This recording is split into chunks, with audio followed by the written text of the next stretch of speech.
آج ذرا غور کریں, ہمارے دو چار غلطیاں ہماری امی کو پتا ہو تو ہماری امی ہمارے بھیا کو بتاتی ہے, ہمارے ابا کو بتاتی ہے. ہماری کروڑوں غلطیاں میرے اللہ کو معلوم ہے, لیکن اللہ کسی پہ ظاہر نہیں ہونے دیتا, وہ کسی کا عیب نہیں کھولتا. میرے بھائیوں, بہت دیر ہوشیار نہ بنو, بخراتی نہ کرو.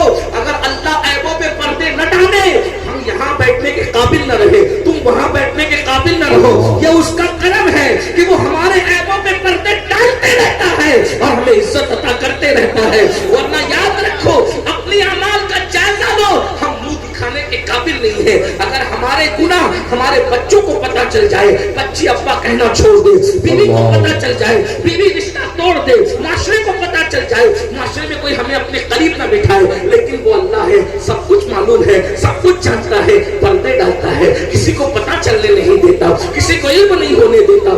اب بتاؤ, ایسا احسان کرنے والا اللہ, پھر اس کے بعد ماں کے پیٹ میں بھی بنایا, ہمارے پیدا ہونے سے پہلے ماں کے سینے میں ہمارے لیے دودھ پیدا کیا. ذرا بتاؤ, اگر اللہ ماں کے سینے میں دودھ نہ پیدا کرتا تو کیا ہمارے باپ میں طاقت تھی ہمیں کچھ کھلانے کی؟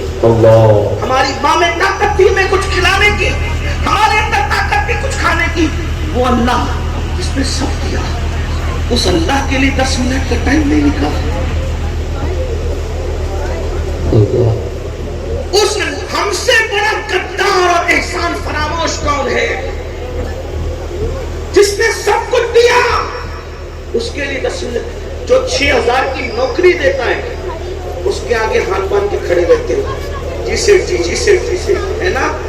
جو 6000 کی نوکری, اب وہ جس نے نوکری دی ہے نا, اس کو بھی اللہ ہی نے توفیق دی ہے تمہیں نوکری دے. اگر اللہ توفیق چھین لے تو کوئی تمہیں نوکری نہ دے. دے تم نوکری نہیں دے, نہ نوکری ملے, نہ بیوی ملے, نہ چھوکری ملے, کچھ نہ ملے, نہ غذا ملے, نہ کچھ ملے. یہ اللہ کی توفیقات ہے, اللہ نے اسباب بنائے, پھر بھی اس اللہ کے لیے ٹائم نہیں نکالتے, اس اللہ کے لیے پھر اللہ ناراض ہوتا ہے.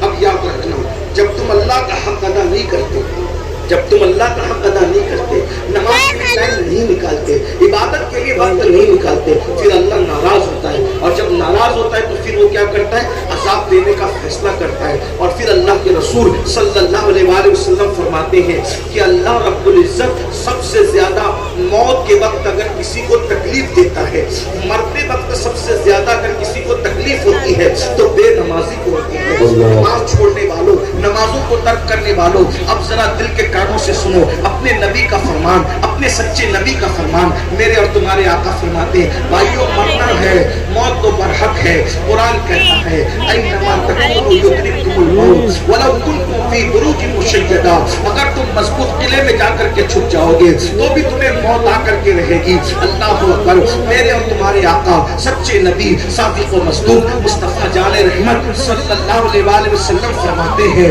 کہ جب بے نمازی مرتا ہے تو اللہ اس پر اتنی پیاس مسلط کرتا ہے, اللہ اس پر اتنی پیاس مسلط کرتا ہے کہ اگر 7 سمندروں کا پانی بھی اس کے منہ میں ڈال دیا جائے تو اس کی پیاس کو کوئی بجھا نہیں سکتا. ذرا غور کیجئے, 7 سمندروں کی پیاس مسلط کی. میری بہنیں بھی یہاں موجود ہیں, میں اپنی ماں اور بہنوں کی